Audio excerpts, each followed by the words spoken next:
am back with another video. It's so lovely to be back filming. I love a sit down video so much. So yeah, back with another video. So this one is all things contraception, periods, my experience with various different methods, etc. And I actually posted on my Instagram story, Instagram below the.real.sadiekate, and I posted asking whether you guys would want some content on my experience with various types of contraception, and it was a resounding yes, which I don't know if I was expecting that. I guess people wouldn't really say no, or maybe they would, I don't know. But yeah, anyway, it was a resounding yes. All the feedback I got was very much yes. So I thought I would do this now. So I'm just going to talk through my experience with contraception, and also probably with periods as well, and my experience with that, because they kind of come, they kind of come hand in hand. So yeah, I will be going through that with you. But before we get into it, I would love it if you guys were enjoying my content, if you could subscribe. Please do like this video as well. It is really, really helpful. It helps my channel grow, and I am enjoying doing this so much that I just would love my channel to grow and give me the opportunity to be able to do this more often. So yeah, please do like, subscribe, drop me a comment, just any support you can give, I really appreciate that. So my first ever experience of contraception, don't worry, this isn't a story about like how I lost my virginity or anything, that's for another day. But my first experience with contraception was nothing to do with sex. So when I was 14, I was having real issues with my periods. I was having unbelievably bad period pains, to the point where I had to just stay in bed because it was making me physically sick. So it was making me throw up. I was like shaky. It was just awful. So I went to my GP with my mum. I was really lucky. I felt very comfortable talking to my mum about this kind of thing, which I know everyone doesn't have, so I felt very privileged and lucky, especially in retrospect, looking back at it.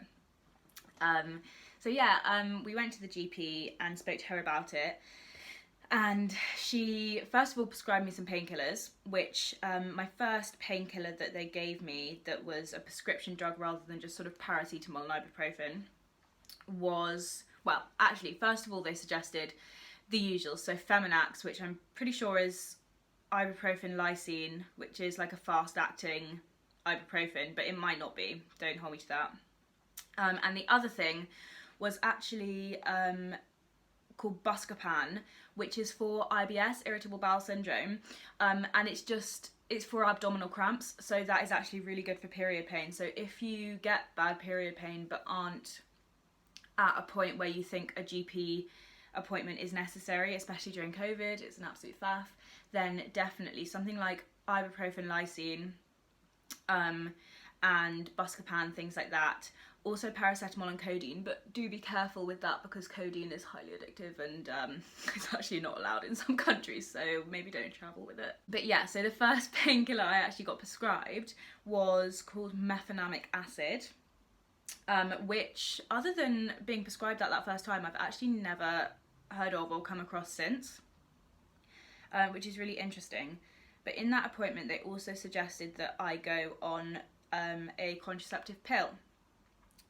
There are lots of effects, negative and positive, of contraceptive pills. The one they offered me was a combined pill, which I'm not 100% sure on how these things work. I'm really sorry, I probably should have looked up on this before filming a video about it. But I think it is a combination of progesterone and estrogen, which work together to regulate periods, essentially, when you take it as prescribed, which is 3 weeks on and 1 week off. So you are still having, it's not a period, it's a breakthrough bleed. So no egg is being released. All it is I think it is a shedding of like the uterus lining, which also happens during a period, but there is actually no egg when you're taking a break on the pill. So the pill I was prescribed was called Microgynon, which I think has a brand name. I think it might be Yasmin, but again, I'll put a little star on the screen if I'm wrong. I should have researched this, but I didn't, and I'll do it after I filmed because I'm a muppet. But yeah, it was called Microgynon, and I was on that for quite a few years. So first of all, I was taking it for 3 weeks and then off on the 4th week, which is when you allow for your breakthrough bleed. But I was still getting really bad period cramps, so they suggested that I actually only come off for that week break 4 times a year, so once every 3 months. There are actually no enhanced side effects of going through your pill packs and carrying on taking them. There are no extra side effects from doing that. Still, I wouldn't say just do it, because you probably need to go and see your GP and make sure that they're happy for you to do that, because there are all sort of checks they need to do. They will want to take some bloods potentially. They also really like checking your blood pressure if you're on a contraceptive pill every sort of 6 months, I'd say 3 to 6 months. So definitely worth talking to a GP before you just start going through your packs. So yeah, I was only having 4 periods a year, and that was really helpful for me, that I didn't have to go through that pain so often, especially like when you're at school. It's not okay to be missing school because you're on your period. Like, that's not okay. So I was also prescribed another painkiller because the mefenamic acid wasn't doing me too well. So after that, I was actually prescribed naproxen, which is an anti-inflammatory, so in the same vein of ibuprofen, which actually worked reasonably well for me. It did wear off before the sort of 4-hour period of being able to take the next one.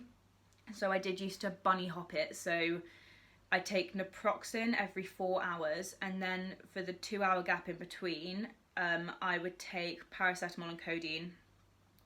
And that usually, as a combination, carried me through pain-wise, or pain relief-wise, but also just knocked me out. I was like away with the fairies. It was it was great because I just didn't remember my periods, but there you go. So that did work quite well. So fast forward on to, I think I must have been 18, 19. The pill hadn't stopped working, obviously, but I was getting breakthrough bleeds when I was still taking the pill when I wasn't on my break. So I went to the GP again and I let them know what was happening, and they suggested trying a slightly different combined pill. So I was on this from when I was, again, like I said, I can't remember, I think 18, 19, until earlier on this year, so I'm now 23. So I was on this pill, and it's called Regevidon, and that actually served me really well for the 4 to 5 years I was on that. It was very good. Also, at that point, I was using it as contraception, and it was very effective for me. It worked really well. I was still advised to only take a break.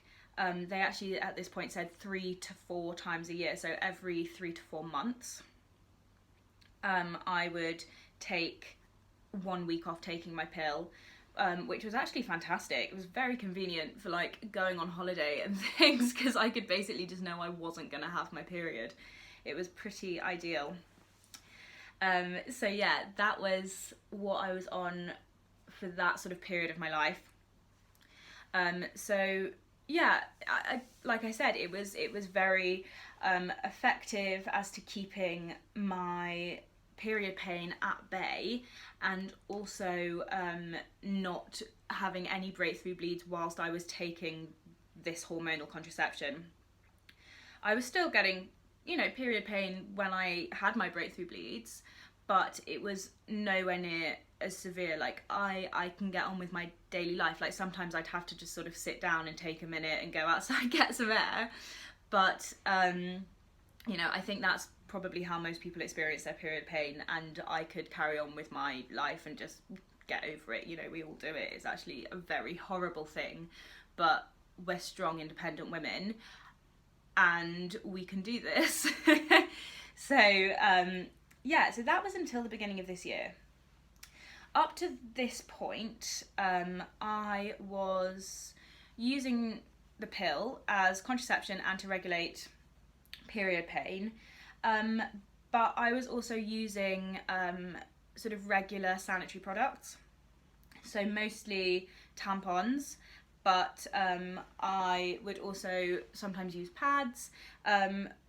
Next bit of conversation, just, it's not for the, not that it's gory, but this is something that I think all girls who've used tampons can relate to. So men, just potentially, if you've actually made it this far, I don't know if you will have, you might not want to know this, but it's really normal. But after a few days of using tampons on your period, it can get very uncomfortable, because obviously they absorb the liquid, but they're also absorbing the things you don't want it to absorb, so everything just gets very dry and painful, and really uncomfortable. And I just decided that I'd had enough of that. But at the same time as I had decided that, I also made the quite big decision to come off all my contraception. This is for a few reasons. One of them is not because I want to have a baby. Let's just make that very clear. I have not come off my contraception because I want to have a baby. I'm 23. I'm not in a position to mother a child.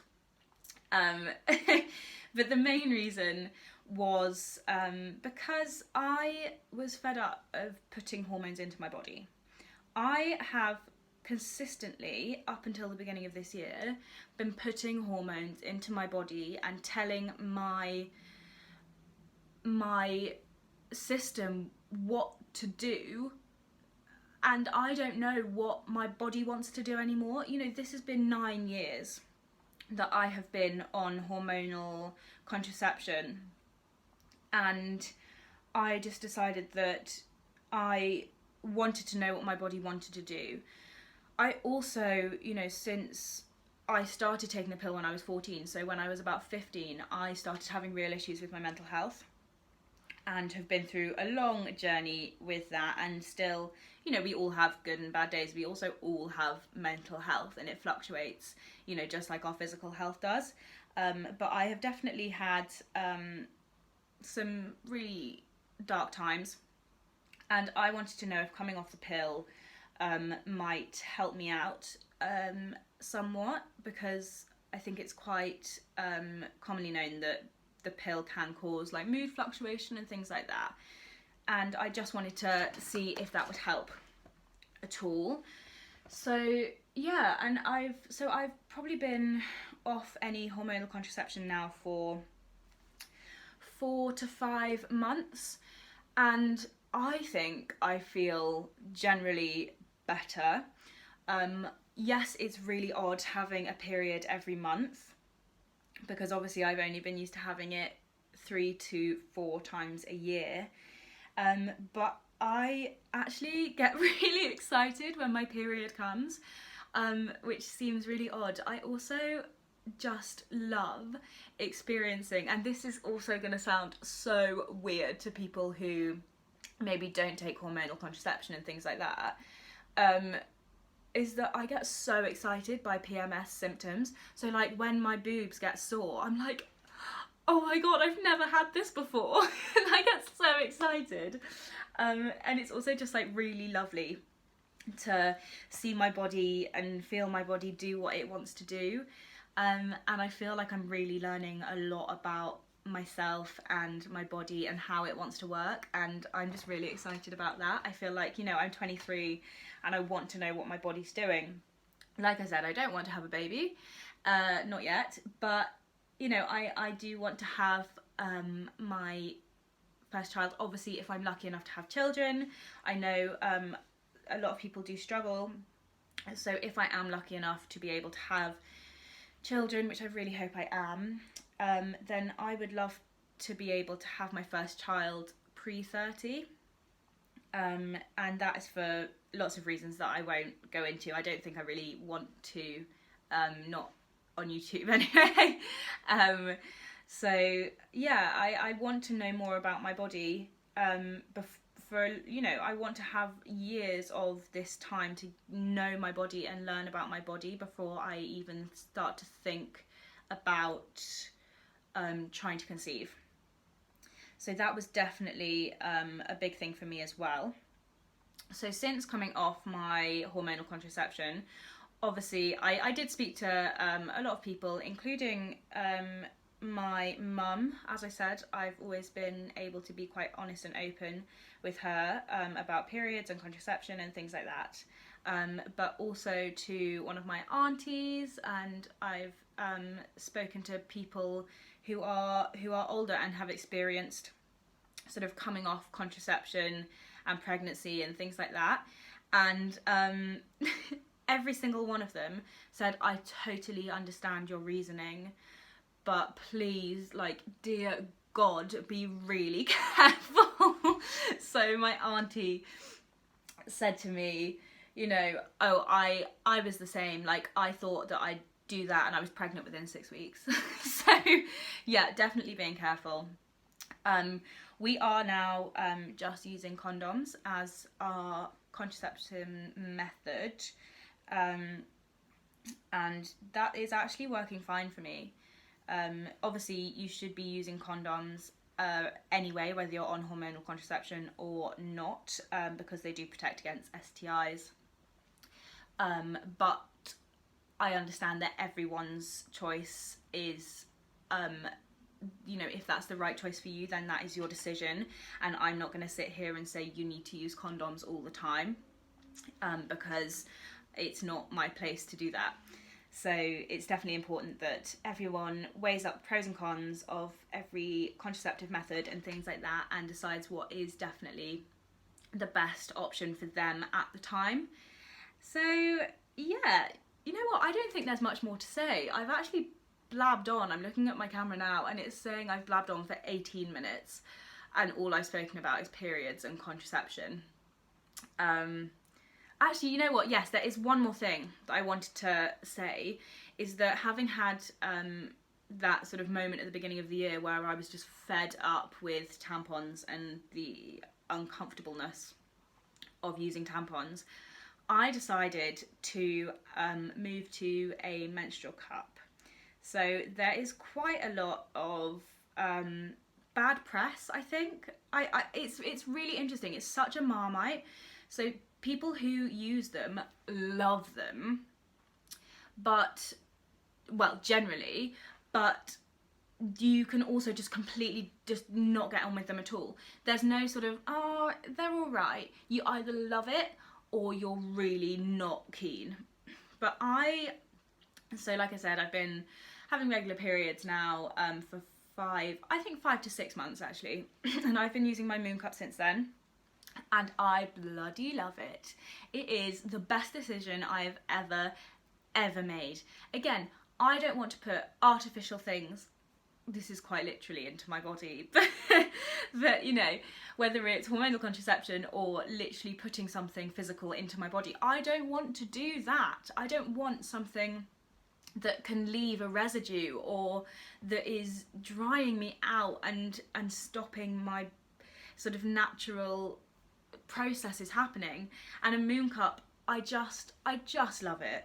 I really do, and they're really reasonable. You know, when you think about how much buying sanitary products can cost, you know, a decent menstrual cup off Amazon can cost you £10, and that will do you for years and years. And they are just fantastic. The one thing I should say though is that I'm not going to say like if you're squeamish with blood then you can't use it, because that's not true. Like, I don't love seeing blood. Obviously it's not like something that I am very comfortable with, but the first few times of emptying it were I did feel a little bit funny about it, but honestly by the sort of third day of using it I was over it. You know, it's really, really easy. I think the main thing is with them, and the reason that people sometimes don't get on with them, is because they're not putting it in correctly. So it's definitely important to make sure you're using it correctly, making sure that it is actually cupping your cervix, which is where your sort of bleeding comes from. And then I honestly can't recommend them enough. I'm having a fantastic experience with my menstrual cup. So now I'm definitely finished with this video. It's been 21 minutes. You guys need a break from this. So I am going to continue drinking my lovely hot chocolate, which has been a proper Saturday morning treat. I am going to go and pick up my boyfriend, who has been coaching a little rugby tournament at his school. Obviously I know it's lockdown, but school sport is still on, so that's absolutely fine. And he was really looking forward to it, so I hope he's had a good time. So I'm going to go and pick him up in a sec.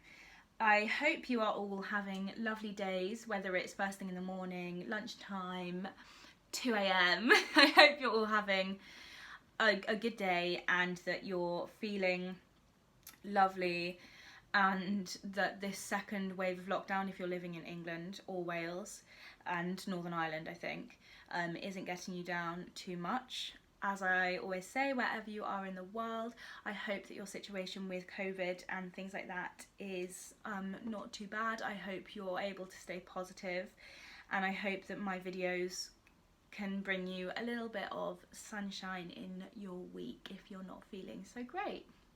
So yeah, as I said at the beginning, please do subscribe to my channel if you enjoyed this content. Also leave me a comment if you have any videos that you'd like to see. I absolutely love doing sit down videos, so please, please, please give me content, and I will do that for you. It's been so lovely to chat to you guys. I feel so comfortable, like I just love it. Yeah, starting YouTube was possibly one of the best decisions I've ever made, and I am really loving your company and your love, and I can't wait to see you again soon. Bye.